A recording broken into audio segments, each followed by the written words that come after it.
is between blue-black zombies. All right, on the right. Zombies, being played by Brian Terwilliger. And he's battling against Dylan Fay, who is armed with green-red aggro. A very straightforward... A very green-red aggro deck. Yeah. He has Daybreak Ranger. Yeah. Which actually seems insane right now in the format. You know how we've always... everybody's been, like, chomping at the bit, waiting for the moment Daybreak Ranger would be good? Everybody's been waiting for it. Brian Kibler's 200 Daybreak Rangers? Yeah, I have over 100 of them too. Like, it's so good. There has to be a moment where that card is absurd. And I think everybody finally, like, forgot about it and stopped caring about it. And now is the actual time where... Now like what decks beat Daybreak Ranger? Ramp. Ramp beats Daybreak Ranger. Delver, it's good against Delver, but it's not the best thing ever against Delver. Is it green on both sides, or is it green-red on the other side? I'm trying to think if you can Celestial Purge it. It's green on both sides. Okay. Well, so it probably just beats up on all the white decks. Yeah, every pretty single hard. one. Even my main woman, Hero Bladehold, does not survive a fight. Does not survive a fight with that. If she has a little honor, then she does. It's true. She needs to have some honor, though. Yeah. And then, the green red aggro can just put a sword on Daybreak Ranger. And how? That's it. When I was first playing, when Innistrad had first come out, and like before the format had really settled it all, yeah, I was playing with a lot of different decks that had Daybreak Ranger, and I can fondly remember having Nightfall Predator on the battlefield and equipping it with Sword of Feast and Famine, and fighting Grave Titans and winning. My guy's protection from black. Yeah. That's pretty awesome. I like it. But he has a bunch of swords. 3 swords in here. 2 Wolfir Silverhearts, 2 Hellriders, 2 Wolfir Avengers, a Thrun, 3 Huntmasters, 4 Birds, 4 Llanowars, 4 Strangleroot Geist, the Daybreak Ranger, 2 Garruk Relentless, 3 Galvanic Blast, 2 Sword of War and Peace, 3 Pillar of Flame, 1 Sword of Feast and Famine, 4 Green Sun Zenith, 1 Acidic Slime. Kind of interesting how top-heavy this is, and how sort of schizophrenic his 4 and 5 slots are. Like, he has a split on swords, he has a split on 5 drops, he has a 4-way split on 4 drops. Yeah. Alright, so we're off. Brian Terwilliger, Brian leading things off with a Gravecrawler off of Darkslick Shores. Brian, if you watch this later, I apologize for having trouble pronouncing your last name. Dylan with a Strangleroot Geist in there for 2. Yeah. The battle of the 2-1s. Brian another lands in fronter. Paulo would be happy. It's been happening more and more recently. Yeah. Lands in front. Maybe they're finally feeling brave enough to come out from their rocks and caves and just start playing lands in front, like, unashamedly.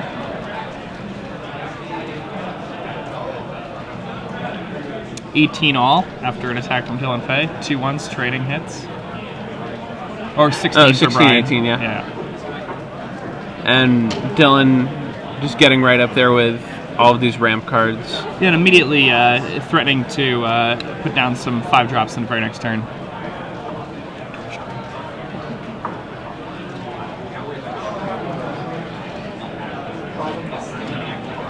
And we have the Gravecrawler into Grolf's Messenger. Pretty awesome. That's something interesting about Brian's deck. He doesn't have Cavern of Souls. Huh.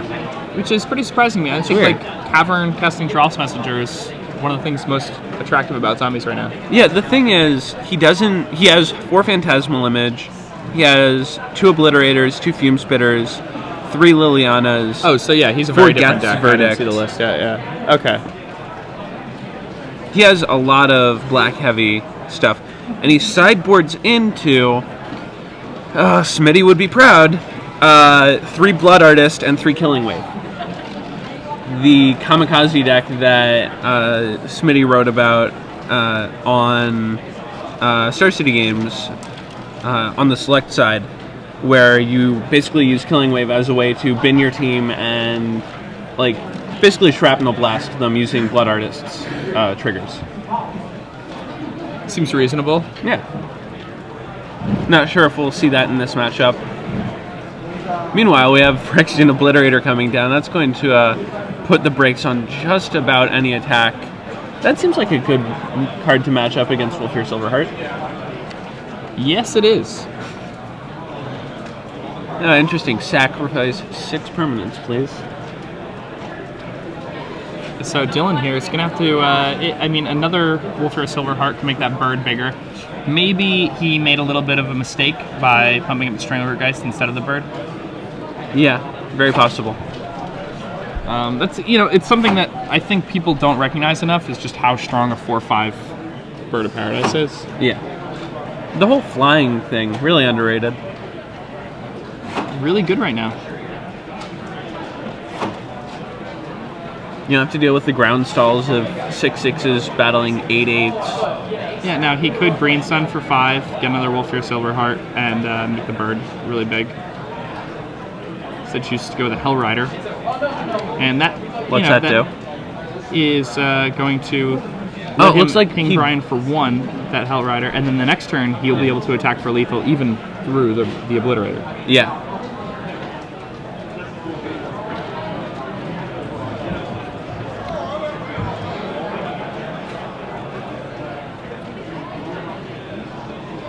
And Green Sun can pick up another Stranglergeist, doing another hasty creature. Remember that Gravecrawler cannot block.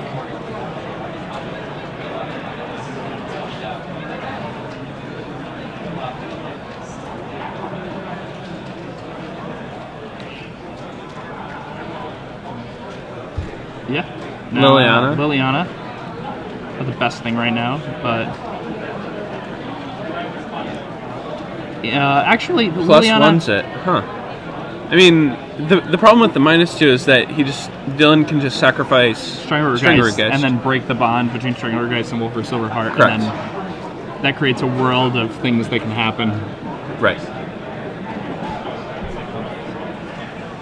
This card's Galvanic Blast. Man, his hand must be amazing. If he's discarding Galvanic Blast, wow. Yeah, like, Brian's just gotta be dead.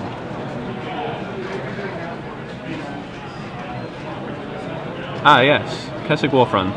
I think that will do it. Yeah. I mean, only one removal spell can really come from Brian here, so Dylan... I don't think Dylan bothers with the Kessig Wolfrun. Oh. What's he doing here? Is that a Green Sun for 5? It is. So he's gonna get another Silverheart? Pump up his birds? Pump up the birds, Paradise. And then 4 Hellrider points. 2 blockers. Yeah. Yeah, seems lethal. Very lethal. Birds for 4, Hellrider triggers for 4, and Stranglergeist is going to get in past the 2 blockers that Brian has. Huh. Or not. Okay. Alright, instead chooses to go about it this way. Puts Brian down to 4 here.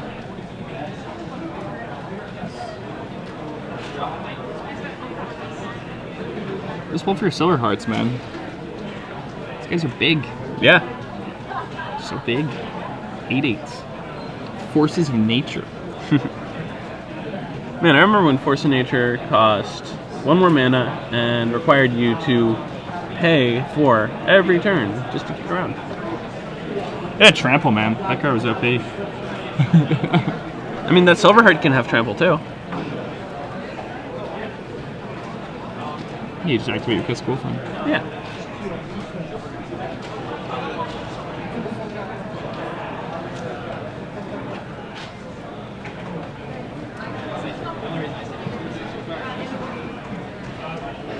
Alright, so, yeah, Brian attacking with this team, I think, That's obviously sort of desperation attack, right? Yeah, obviously Dylan can't block the Obliterator, so he's going to be forced to take 5, but...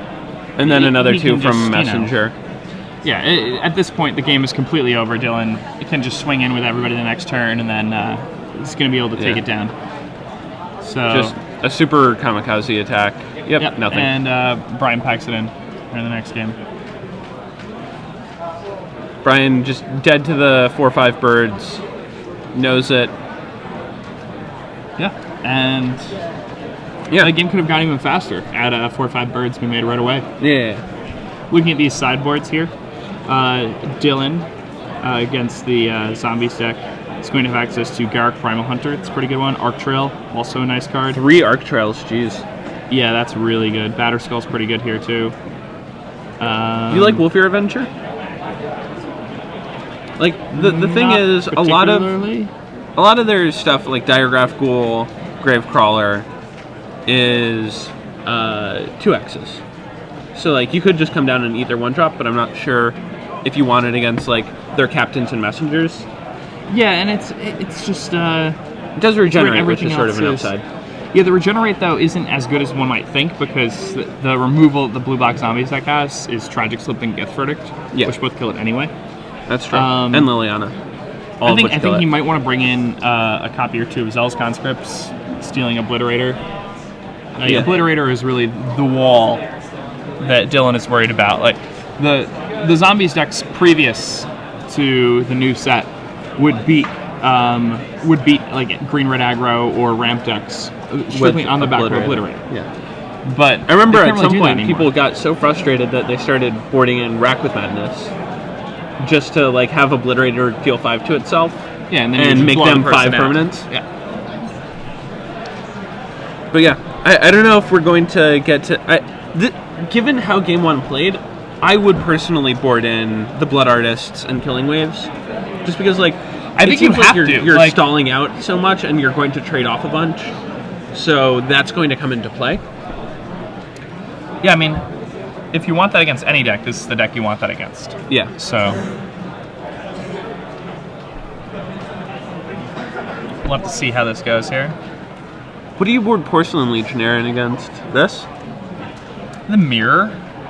Yeah. I think it's pretty good.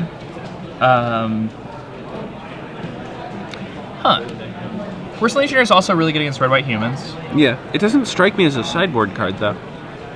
It's just like an honest 2-drop that you can cast. You can just play it in your main deck. Yeah.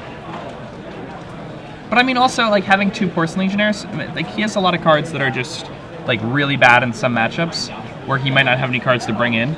Yeah. So he just wants to, okay, well, against every matchup, board in a reasonable dude. Yeah, like I need 2 more sideboard cards for these 3 matchups where I need to take out, because I need to take out these 2 cards. Right. And I need to up my threat. And there's no card that like punishes all 3 of these decks, so I can just side in Porcelain Legionnaire. Yeah. Okay. And I like doing that a lot. Like normally when I'm creating a sideboard, I'm not putting the cards in like, oh, these are really good against this deck. I'm thinking to myself, okay, what cards in my main deck are bad against these people? Right. And then that's how many cards I need, and then I need to do all the math and so many people build their much. Sideboard before they like finish building their main deck, and it just never seems to work out.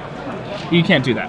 Yeah. It's a very common thing that you get, maybe 2/3 of the way done with building your deck, and you're like, okay, so for my sideboard, I'm going to like want flash freezes and negates and dissipates, and so you like already have your sideboard built, and then you get to the tournament, and you're like, oh, I didn't test that many games with my sideboard, and I have all these cards that are insane against control, and I just have these 10 cards main deck that are terrible against aggressive decks, and I have nothing to board in.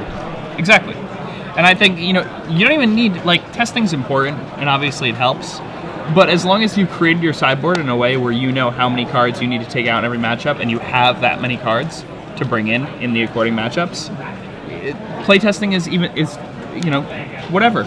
You can go into a tournament blind, as long as you know, like, how to play your deck and what to bring in and what to take out.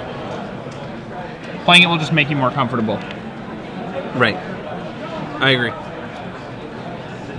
You also get less dogmatic with your sideboarding, which is always a good thing.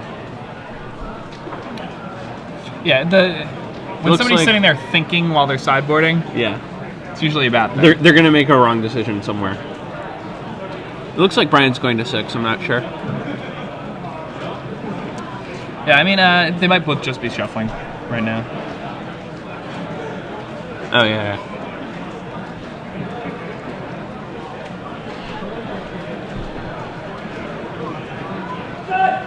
All right, so Garruk Primal Hunter. It's one of those cards I wonder why it's not in more main decks. Alright, it's just so good. Yeah. This red-green aggro decks. I mean, where do you not want Call of the Herd? It's just so much better. Turn. And then when the board stalls, you just peel 4. Or more. Yeah. You just draw a million cards. You have Wolfir Silverheart, you peel 8. Yeah, the Wolfir Silverheart Garg Primal Hunter is pretty good. My 5-drop and my 5-drop go together very well. You can play a deck with like 10 burn spells in it, and have like just mana guys, Primal Hunters, Zeniths. Well, you only have to play like 1 or 2 Wolfirs. So you've seen it. Well, no, because you just like always want to slam Wolfir on like turn 3, right? You just go like 1-drop, 1-drop. Make my bird a 4/5. Yeah. Win. Next turn, Garrick cashed it in for 8 cards. Pretty good. Pretty good. 8 cards is so many. That's a lot of cards, man. That's like you did the opposite of mulliganing and then drew a card. Like you just drew a new hand. Yeah, it's basically just Gristlebrand. Yes. Basically.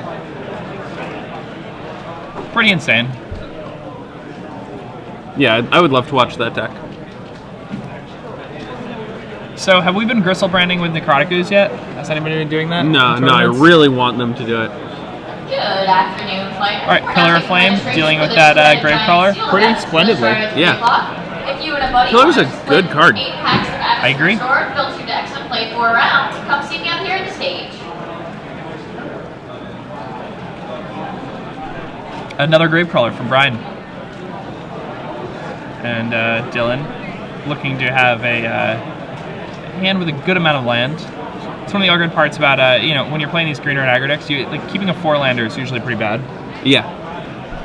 Because every land you draw after after that is basically a dead card. Because even though you can like cast Wolfir Silverheart and things like that, you have birds and elves in your deck. Yeah, you have 8 birds and elves. Ooh, an Arc Trail. That's a pretty good one. It's gonna make up for those lands. Yeah. Brian could just play an Obliterator here, though, and probably win on the spot. That's very possible. It's also possible that his hand is like Blood Artist Killing Wave, and that he's just not in a good spot.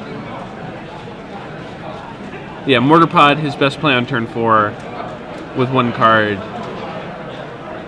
If Dylan has anything coming down that costs 4 mana, then I think he's pretty set.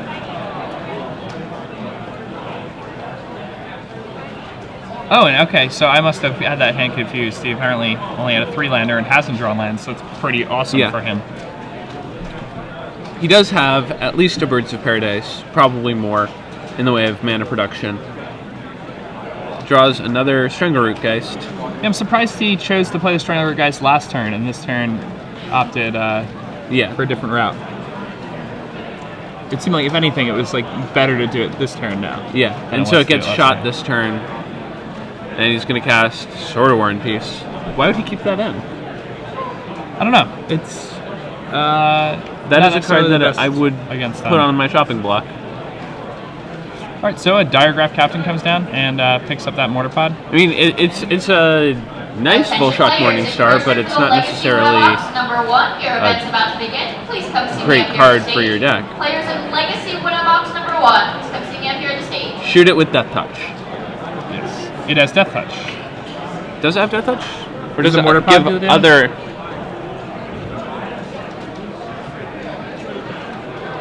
Yes. Alright. Other zombies you control it itself get has Death Touch, though. Oh, it does, yeah. Yeah. The other zombies don't gain the Death Touch. Yeah, and Mortar Pod gives the equipped creature the ability to deal damage. So... that point is a Death Touch point, as I thought. Yeah. So Brian doesn't really have anything for his turn, but Dylan's going to have a Strangleroot Geist here. I'm going to be able to equip that Strangleroot Geist and send it into the red zone right away. It's going to be a big problem for Brian. So hitting Brian for 4, plus the 2 cards in his hand, 6, putting him down to 12 here. Dylan going to gain 4 himself, going up to 21. All right, Brian seems to have drawn a little bit of action, but will it be enough? Blood Artist, not necessarily ideal here. Yeah. Blood Artist when he's just been attrition very effectively. Yeah, that Arc Trail really just Yeah. took this game away from him. The Arc Trail is kicking.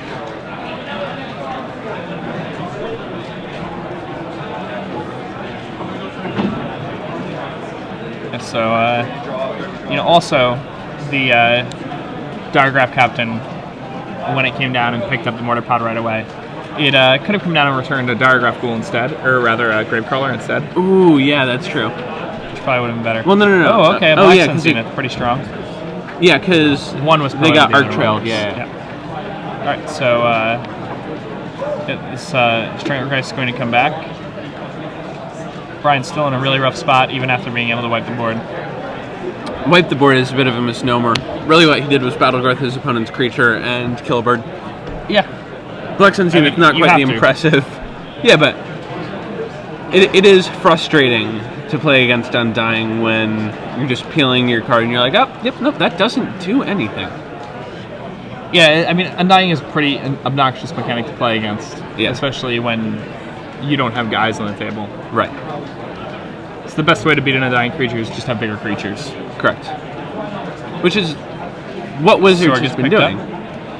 Yep, and coming in for six total. I think, yeah. Yeah, card in hand plus 5 points of power.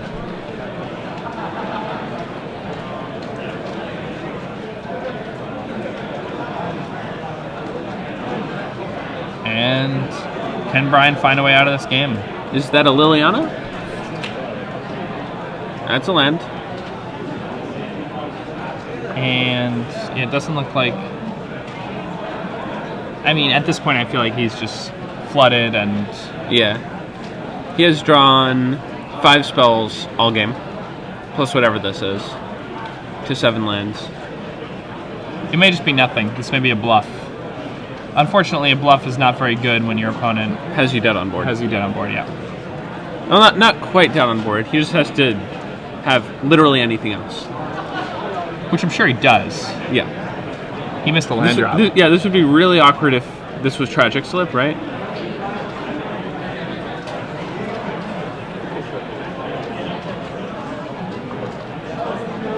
Yeah, I mean, it has a new Phyrexia mana symbol on it, so... Oh, is it Guess Verdict? Or no? I think it's Surgical Extraction, which I don't know why that's... Why would you... Yeah, People okay. board that card in way too much. Yeah. So, the problem that I have with Surgical Extraction as a card is that clearly Brian has a plan here. He wants to kill Stranglerootgeist, and with its Undying trigger on the stack, Surgical Extract it. That is his game plan. It's not a good game plan. Bad idea. But let's talk about why it's not a good game plan. So, it's not a good game plan because his opponent has, like, 20-ish creatures, and so Surgical costs an entire card.